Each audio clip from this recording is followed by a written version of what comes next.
zones. A very hearty welcome to all of you. So, the topic for today's webinar is how to write a great research paper and get published in high impact factor journals.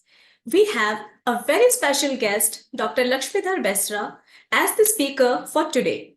Dr. Besra is presently working as Chief Scientist and Head of Materials Chemistry Department at CSIR Institute of Minerals and Materials Technology, Bhubaneswar, India.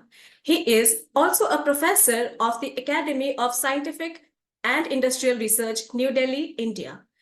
Dr. Besra is a highly traveled researcher with work experiences in Germany, USA, Japan, and India. He has over 30 years of research and development experience and has handled more than 32 research projects totaling over 1.5 million US dollars. His major research interests are in coating for corrosion prevention and tribological applications, fuel cells, green hydrogen production, and 2D materials, graphene and amexine. He has guided 10 PhD students and 6 master students. He is a highly published author. He has a total of over 150 publications with about 92 publications in peer-reviewed journals and 60 in conference proceedings. He has a total citations of more than 6,000 and H-index of 33. He also has 4 patents to his credit. He has received several national and international awards.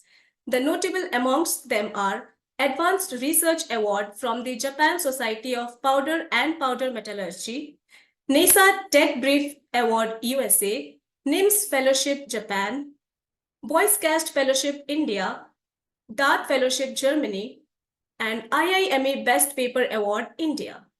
We are fortunate to have Dr. Besra as today's speaker. I'm sure that he has many things to share from his vast experience as a researcher. With this brief introduction, I request Dr. Besra to take on the floor for the webinar talk. And just before that, I request all the participants to type your comments or queries if you have any in the chat box. We'll try to take the questions after the talk or in the mid of the session. Now, I'm handing over the microphone to Dr. Besra to take the webinar forward. Dr. Besra, now the floor is all yours. All right. So once again, good morning, good afternoon, and good evening to all the participants. This topic that I'm going to talk about is very close to my heart. I talk about it amongst my students also. And this is on how to write a great research paper and get published. Okay. And this webinar will be very useful for graduate students, PhD students, or early career researchers and postdocs, and professionals or physicians who are very busy but wish to get their study data published. And also for the scientists and professors who already know about it, but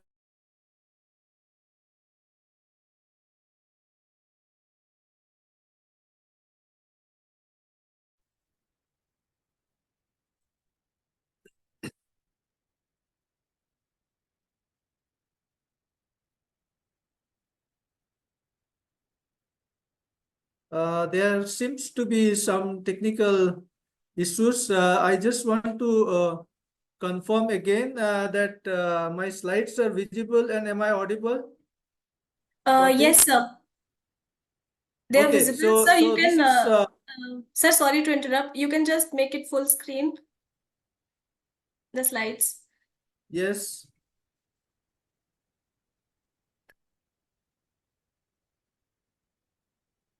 Yeah, can you see the full screen now? Yes, it's visible, sir. Okay, so this will be useful for, as I said, graduate students, PhD students, early career researchers, postdocs, and professionals and physicians, and also even experienced scientists and professors who already know about it. But I think it's a good webinar where you can brush off what you already know. Okay, so I start off with this cartoon. I think all of you who are doing research must have gone through these emotions at some point of the time or the other, particularly when you started writing a research paper. So these emotions are already evident. Where do I start and what do I write? Where do I publish and what should be there in the introduction? What should be there in results? What should be there in abstract? And which results I put them in data as a table, and which will I put in as a figure or pie chart and so on. So all these emotions are there when you start writing a research paper. Okay. And so I'll talk about it, and the outline of my talk is given here. And this is actually, I'm inspired by two people, mostly by Mr. Anthony Newman and Simon Peyton Jones. So Anthony is the senior publisher in Elsevier, and Simon Peyton Jones is is at Microsoft Research Center at Cambridge. So this is the outline of my talk. I'll first touch upon what are the common mistakes that happen when you submit manuscript to journal. Then since the manuscript, what you write and what you submit is dependent a lot on the quality of research that you do. So I'll talk about how to go about planning your research, how to frame the research questions, and the knowledge about what are the types of research papers that you can write, and what is the structure of the research paper, and also elaborate on each component of the research paper, and finally go about how to write actual writing process, how you articulate your idea, and then go to how you should be submitting your journal paper to the journal for publishing. And finally, I'll touch upon some of the ethics in scientific and academic publishing. So these are some of the common mistakes that happen when you submit the papers to journals, because of which they get rejected. These are the reasons. The research question is not specified, or the aim of the paper is very tautological, and there is needless repletion of the idea. Okay, and or the structure of the paper is very chaotic. That means your contents are all over the place. Contents in methods and results, they are intermixed, and also manuscript does not follow the journal's instruction for authors, and also sometimes when you exceed the maximum number of pages or words which are allowed, so that's also not expected. Then the introduction is an extensive review of literature. Basically, introduction is the section where you are formulating the research question, formulating your objectives, but merely if you are just making it as an extension of review of literature without actually highlighting what is the research question that you want to address, so that is a problem. And the methods and interventions, or what are the devices or the instruments that we are using, which are not described in sufficient details, and the results are not reported clearly, rather they are reported selectively. So that's also an issue. And the same result appears in both text as well as table. So that is not what is desired. Okay.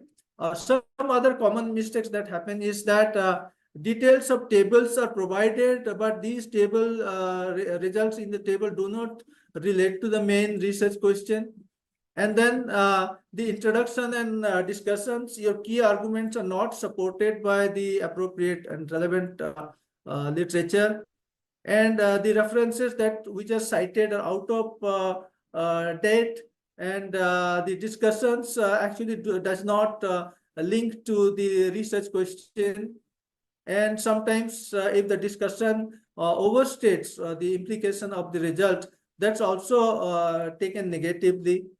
And of course, finally, the paper is written in poor English. So if your communication is not clear, the reviewer or the editor cannot understand properly, so your evaluation of that paper is not going to be positive. So these mistakes need to be avoided. But why these mistakes happen? This is because of improper planning of the research, or inappropriate choice of the topic that you have done, or unclear research questions. So all this needs to be taken care of before you actually write the paper and submit it to the journal. So for research planning, so these are the things which you need to be doing. You need to define your research questions or hypothesis, and you need to identify very clearly what you want to do, what is the problem that you want to solve. And you need to do a preliminary study to gather some background information, so that you very clearly understand the context of your research and research hypothesis. Okay, and determine the research design and the methodology, whether you want to adopt a qualitative or quantitative or mixed method, and also what are the data collection method, whether you are going to do it through a survey or through experiments or observation or interviews. All this needs to be planned well. And it's good idea to develop a research proposal, because this proposal actually outlines your research question, methods, what are the expected results and significance, and also these which actually serves as a guideline when you do the research. And also the research proposal, using that you can secure support or funding for your research. So it's a good idea to write a research proposal. And of course, you need to be doing a lot of literature review, up-to-date literature review, so that you find what is the exact gap which is existing in the field of study. Okay, so research plannings, these are some of the other points. You need to plan the outline, each step of your research process, including the timeline when you want to complete the work. So, and also you need to consider the ethical implications, particularly when you are dealing with human subjects. You need to take the ethical approval from your ethical review board of your institution, and also prepare a data analysis plan, how you are going to analyze your data, and also have a budget and funding for your to complete your research. And after you have all these things, you can start your research, start collecting data and analyze. And ultimately, you need to communicate these research findings in the form of some research reports, presentations, or publications. It is only when you communicate your research in the form of some publications or all these presentations or report, that your research findings is known by others. Okay, now come to research question. So what is that? So a good research paper actually addresses a very specific research question. It must address at least one specific research question. And that research question basically is the study objective or the main research hypothesis. That is actually the central point of your paper, and the paper will be revolving around that central point or that central research question. And you can basically have one main research question, but sometimes even secondary research questions are also allowed, but you should have one main research question. But when you are doing a project, the project might have several research questions. So in that case, you can write more than one paper. For example, let's say you are trying to study the impact of a intervention in a study population through a questionnaire survey kind of study. So this one you can actually split, because you can make this questionnaire questionnaire development and validation one part, and then the impact of the intervention another part. So this way you can split, but the main idea is not to split all the results into very small least publishable units, but to split them into optimally publishable units. Okay. So now what is the good research question? The key attributes are the research question should be very specific, original, novel, and it should be relevant to the scientific community. Okay. And it should be precise and not merely a general area of inquiry. Okay. And it need not be a completely new thing. It need not be breaking a completely new ground, but it can be an extension of a previous knowledge in a useful way, or alternatively, if you have something to refute the existing knowledge, so that can also form a research question. And of course, that research question has to be of interest to others who work in the same scientific area. Okay. Now, one question which comes to mind is, when is the right time? When is the time to submit the paper for publications? See, you must submit the paper when you yourself are fully satisfied with it. So you prepare a manuscript where you think you have addressed all the points, because unless you are convinced yourself, how can you expect the editors or the peer reviewers to evaluate and give a positive note?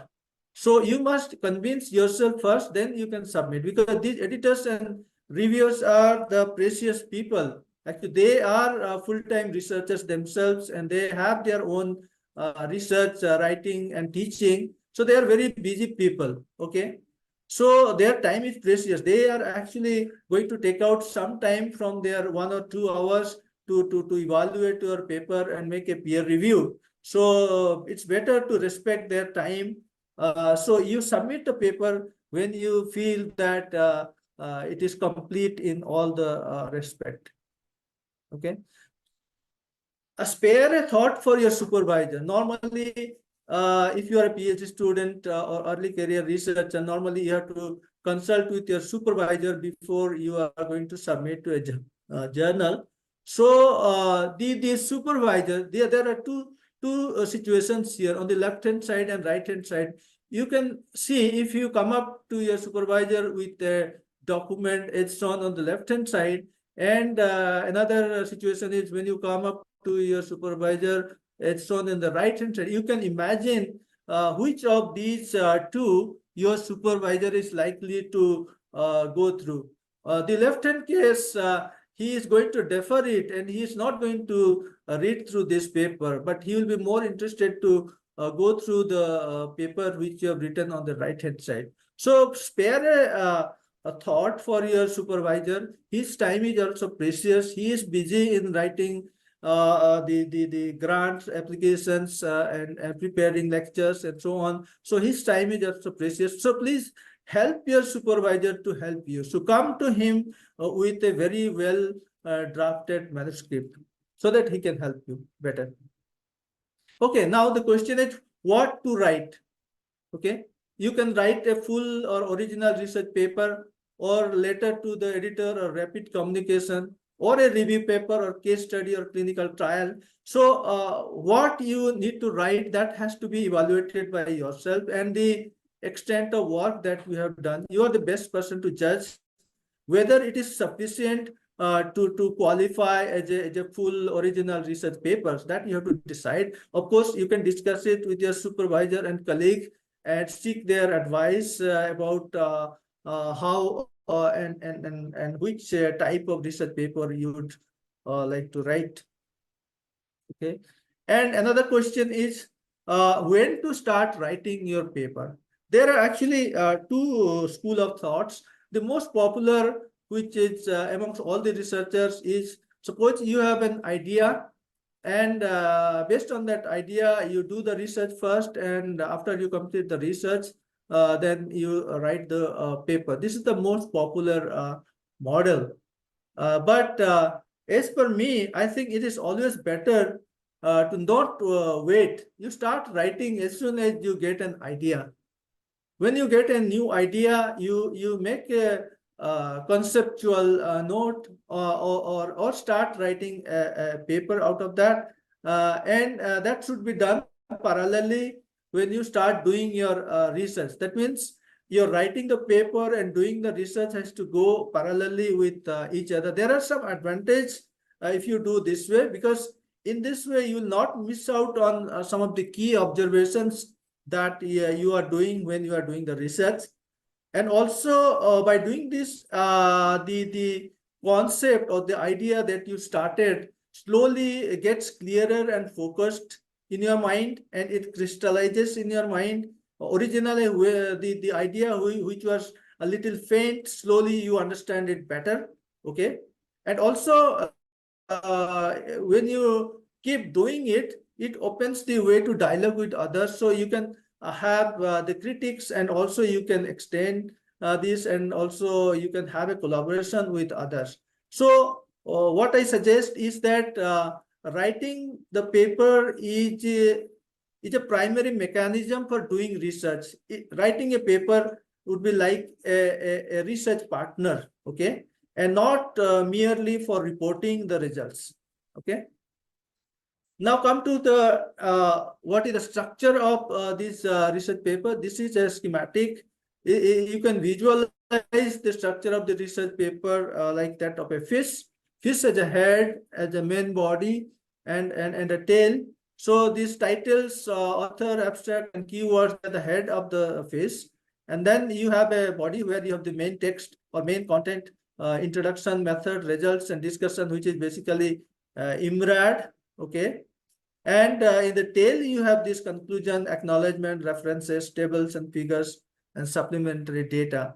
And this head is actually required because in this digital world, the indexing is very important. So you need to be doing this providing proper title and abstract and keywords, so that your contents are found when somebody searches for it. Okay. And another important point here is that journals have very limited space. So the main content of the paper should be such that you are within the word limit which is prescribed in the journal. Okay. And another thing is what is the order in which to write the research paper? You can go about in this way because you have already studied, you have gathered your data, so you have all the plots, all the data, all the tables and figures ready. So you can start with that. That is easy to do.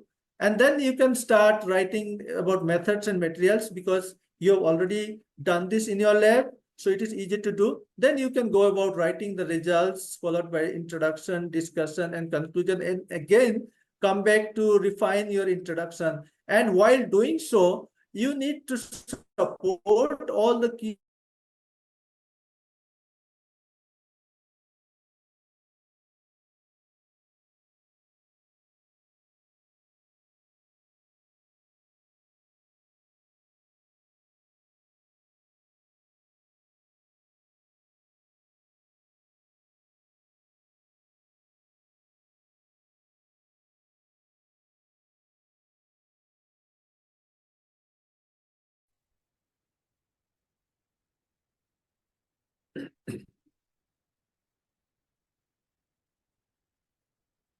Yeah, I'm sorry about that. There were some technical glitches, but I think, can you hear me? Can somebody confirm me if I'm audible and my slides are visible? Yes, sir. Yes, sir. Okay, so I continue with this. So this is the order in which you can write different parts of your research paper. So you should be writing the abstract and title at the end, because only after you have written the complete paper, you can have a holistic view of what is the content of your paper, overall content of your paper. So the abstract should be written at the end. And finally, you have to revise to get the final manuscript. Okay.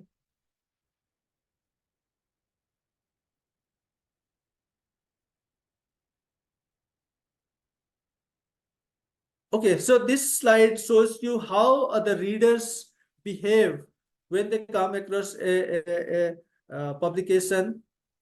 See, this is first, if you have around 1,000 readers who see your title, then by the time you go to abstract, the readers, number of readers actually reduces. So, and as you go down, then the readers will decrease drastically.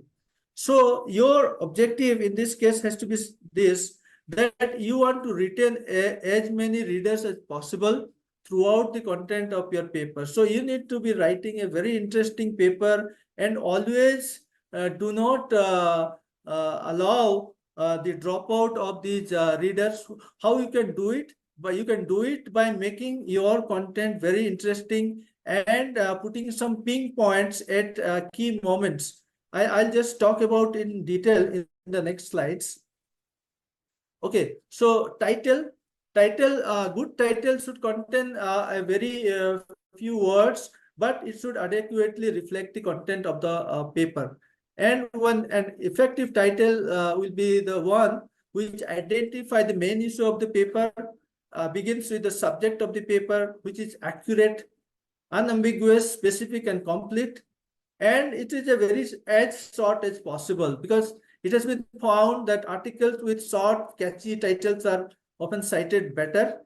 And do not use very rarely used abbreviations, because if you are using abbreviations which are very rare, nobody is going to search for it and your paper is not going to be found. So do not use rarely use abbreviations.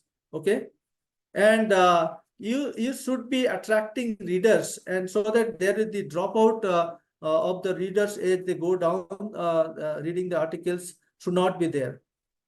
Okay. And these keywords are again very important, because in this electronic world, the keywords determine whether your paper will be found or not. So while making the keywords, you should ensure that do not make it neither make it too general nor too narrow. If you make it too general, then when somebody searches with those keywords, they will find lots of other papers. So your paper is going to be lost in the crowd. But if you make it too narrow, then nobody is going to search for it. So an effective approach is to look for the keywords which are relevant to your manuscript, of course, and also play around with these keywords, and see that they return the relevant papers when somebody searches, and that should return neither too many nor too few. Okay. And about abstracts, this is actually the advertisement of your article, and clear abstract will actually strongly influence if somebody will go further to read your article or not, because that abstract decides whether a reader will read your paper further or not. Okay. So you must tell the reader very concisely what you did and what are the important findings in this paper. Okay. So it's a concise description of the problem, your method that you use, and what are the salient results and conclusion. So typically this is about 250 to 300 words, where you need to be clearly stating what has been done and what are the main findings. Okay. And although, as I said, this is it is the first section of your paper, but it should be written at the last, because it will be summarize the content of your entire paper. And this abstract can be two types. It can be either structured abstract, where it follows the IMRAD pattern, which I already told. And it can also be in the unstructured abstract, where it can be like a running paragraph, which need not follow the IMRAD pattern. One thumb rule is that when you write the abstract, make sure that the scope of the study takes about 3% of the abstract length, the objectives about 7%, research method about 15%, and findings about 70%, and conclusions about 5%. Okay, now the introduction section. This is one of the most important section of your manuscript, because this is the section where you are actually floating your idea, where you are actually framing your research question, where you are actually showing the gaps that exist in the literature. So here basically you are stating you start with a big picture, the holistic picture, and you are stating what is the problem, why that problem is important, and what is lacking in the current knowledge about that problem. Are there any existing solutions to the problem? And if at all there are solutions, then which of those solutions is the best?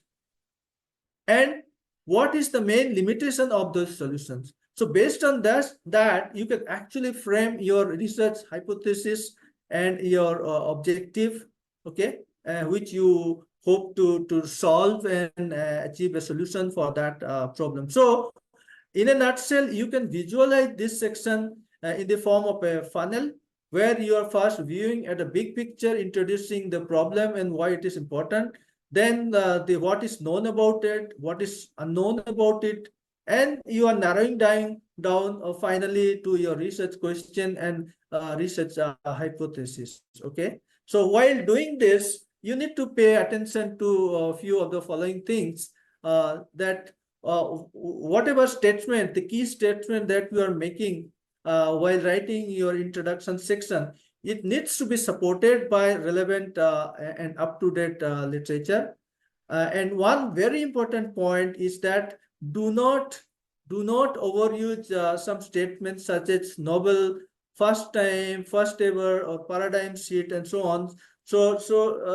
You have done a good job, but let others talk about it, not you. Okay. Okay, so do not feel intimidated when you present your idea. Always when you look at others people's papers and ideas, always research into the researcher mind. It comes that, oh, my idea is not so good. When you see others people's thing, you think that their idea is great and something like that. So the people think that you need to have a fantastic idea before you can write a paper. No, that is not correct. You can start writing with any small idea that you have. You can start writing the paper, talk about the idea, no matter how witty or insignificant it is in the beginning. But as you go on writing, discussing, and talk about it, slowly that idea crystallizes and becomes very clear. Okay. And not always. Suppose some idea does not become interesting later on, you can always drop that idea and move on and generate and see if some new idea comes to your mind. Okay. So your goal is to convey a reusable and useful idea. Okay. That idea has to be impressive and that has to infect the mind of your readers like a virus. Okay. Imagine you have a great idea based on which you have written a paper, and that paper, even after 50 years and 100 years, getting cited by others, that will be exciting, right? Like the musicians, Mozart or Beethoven, the music which they composed hundreds of years ago, still they are so popular. So like that, if you see that your paper is getting cited after 50 years, 100 years, that will be very cool, right? Okay. And the greatest ideas, how so great you may have, if you keep it to yourself, that is going to be worthless. So this idea need to be communicated in the form of a paper, and this paper that you write should have one clear, sharp idea. And in the beginning, you may not know exactly what is that ping point is when you start writing, but by the time you finish writing the paper, you must know what is that ping point. Okay. And if you have lots of ideas, write lots of paper. Okay.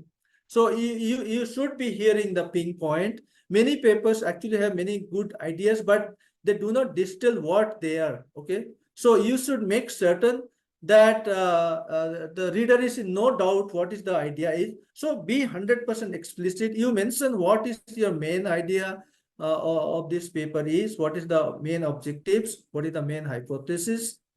Okay. So in this section, you will present the main contributions of the paper also.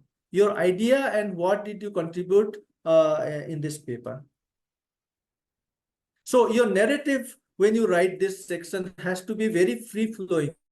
Like the way you explain something to your friend in using a whiteboard. See, systematically you explain, oh, okay, here is a problem, and the problem is very interesting, and it's an unsolved problem. And then you come up with, okay, this is my idea how I'm going to solve it. Okay, and my idea works. Okay, and that is evident from the data or the details that is there in my results section. So my idea works. And how your results or how your idea compares with other people. Okay, so this is should be a very free flowing document. Your manuscript has to be very free flowing so that it is easy to understand. And another important point I want to make here is that it is a good idea to give a preview of your key contributions right there in the introduction section, right after the idea. Okay, so if you state your contributions in the introduction section, the moment a reader reads it, he gets hooked to it. He is not going to drop out from here. He thinks, oh gosh, if these people can really deliver this claim that they're making in this introduction section, that will be exciting. So I better read on. So you are basically be able to hold on to your readers. So it's a good idea to state not only the idea but also the contributions that you have made in the paper right there in the introduction section. This is just, and it's a good idea to put these contributions in the form of some bullet points, because bullet points are caught very easily and they're in the reader's mind. And so do not leave the reader to guess what your contributions are. Do not expect your reader to be a detective looking for where is the key contribution. So better explicitly you mention them in the form of a bullet point. And of course, whatever claim you are making must be supported as evidence in the later sections, like in the results or discussion section. And these evidence can be in the form of an analysis and comparison or measurements or case studies. So this need to be elaborated later in the later sections. Okay, this is just one example of how the contributions should be made. Contributions should be mentioned. They need to be refutable. That means it can in this table I show you how I mean what I mean by refutable. On the left hand side you are writing, we describe the visual system, it is cool, or we study the properties, or we have used the visual system. So instead of that, you look at the right hand side, you give a very clear picture of what exactly you have done. So this is much better compared to what you have written on the left hand side. So contributions should be spelled out very explicitly and refutably. Okay, and in the introduction sections, you need to be mentioning about the related work. Okay, the fallacy is that many people think that to make my work look good, I have to make other people work look bad. So that is not the case. That should not be done. That's not a good idea. So you may have got inspiration for your research from a specific research paper that you saw. So it's a good idea to give credit to that. You can make a mention that I saw this paper with this kind of approach solving this problem. So I have taken and modified this approach and used it for my work. So, and you refer that paper as a citation in your paper. See what it look, it spreads love, right? When you cite this paper. So similarly, you also expect that when your paper is published, other people should also cite your paper. Okay. Another point is that do not make a barrier between your reader and your idea by too much of related work.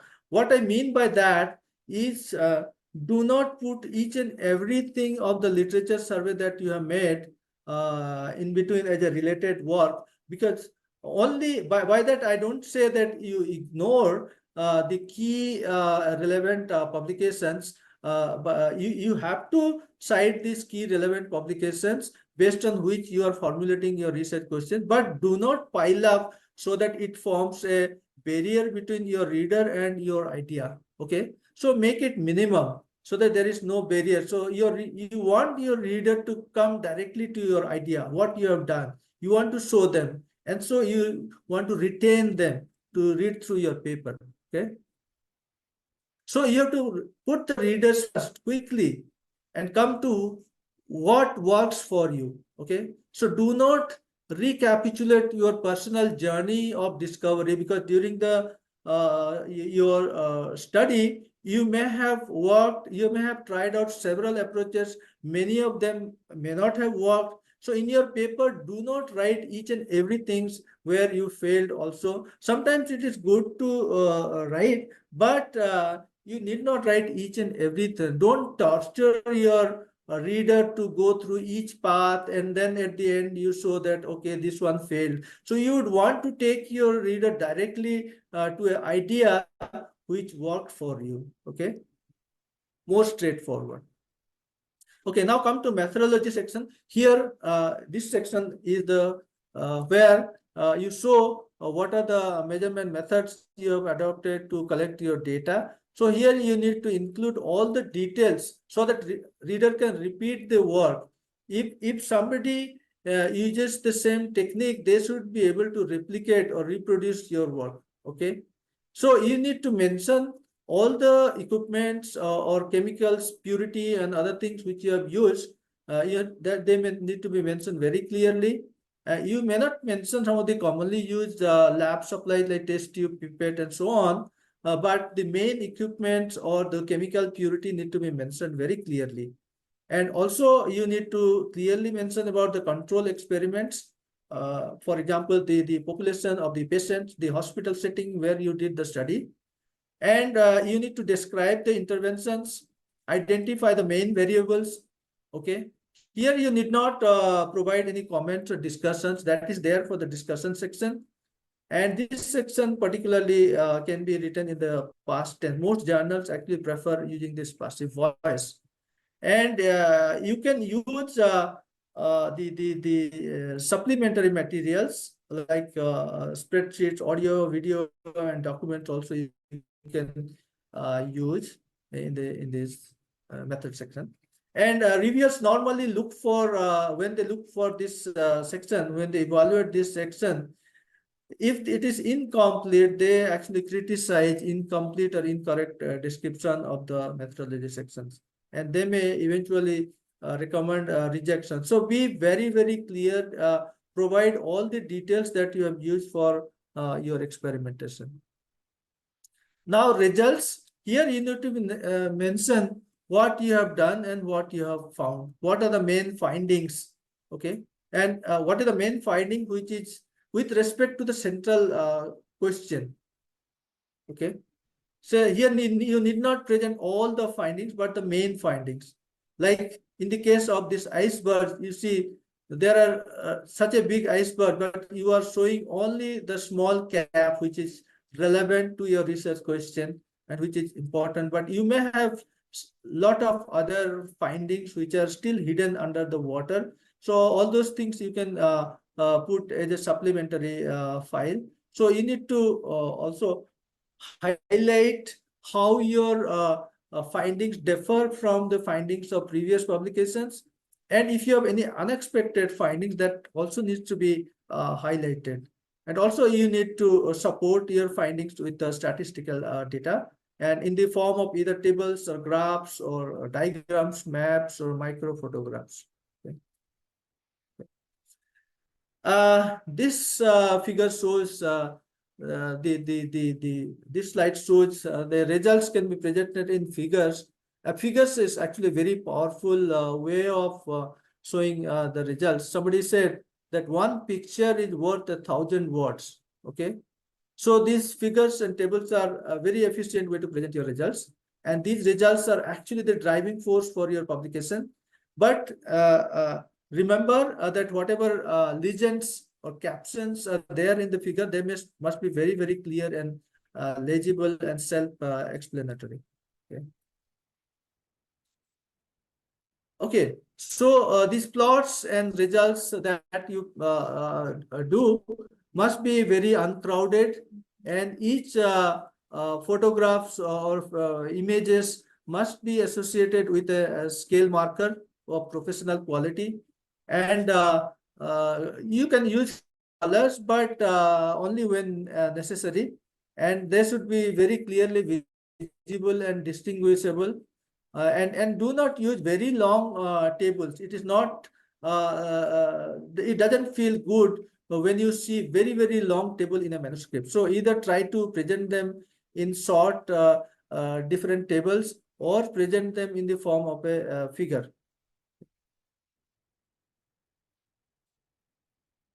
Okay, so this section actually is the most important section of your article. This is where you sell your idea, this discussion section.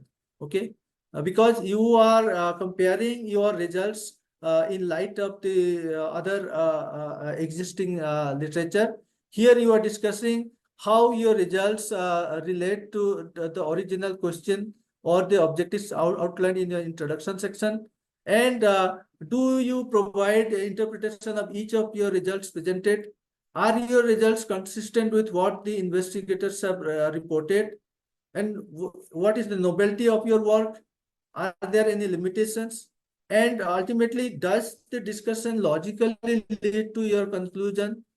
And is it offering a perspective for future work? So these are very important points that you are making in the discussion section. So here, do not make statements that are beyond what results results you have provided. Okay, and suddenly do not come up with new terms in this section. So only with the existing results or what you have presented in the result section, they need to be discussed in this section. And conclusions, this basically provides a global and specific conclusion. Here you indicate the uses and extensions if appropriate, and also future experiments if they are necessary, or if you are already started doing. And here you do not summarize the paper. The summary of the paper is there to be in the abstract section. And at this in this section, do not provide any judgment about the impact of this paper. Okay. And the references, always provide the support your key statements with up-to-date relevant references. Because if you don't cite the references, you have stolen the right of an author to be cited. Okay, so you need to treat the way you want to be treated. Okay. And acknowledgement, please give due credit to the people who have helped you to complete your research, whether it is a funding agency or people from your department or other people who may have directly helped you recording data, or study participants, or you may have obtained some gift from other research group, for example, antibody or reagents or instrumental help. Okay, give credit to all the people. Very warmly acknowledge people who have helped you. Okay, so because giving credit to others does not diminish the credit you get from your people. Okay, so it's good idea to give credit to others. Now, very important question is, who can be your authors or co-authors? So these are some of the criteria that you can follow to decide who can be your author. All the co-authors should have been directly or indirectly or directly involved in at least the three of the following: planning and contribution of some component of your research, for example, conception, design, conducting and analysis or interpretation, and writing a draft of the article or revising it, and final approval of the version to be published. So all the authors should have reviewed and approved the manuscript before you submit it to the journal for publication. Okay. And supporting data. So these are the secondary data of secondary importance, or the data that do not fit into the main body of the article, and they are not part of the printed article. So, but they must relate to and support the article. Okay. And the tenses using which you write your manuscript. This is overview. The method section normally should be in past tense. The results also should be in past tense, but in certain cases they can be present tense. The discussion section referring to specific results and methods use past tense. But when you are stating the conclusive remark, you can use present tense. So in certain cases, future tense can also be written because when for example, when you are saying the current method will allow for rapid screening of something in future, so there you can use the future tense. The conclusion sections, again, past tense, but future tense for future scope statement. And the abstract also simple past tense for methodology and simple present tense for stating facts and implication of the results.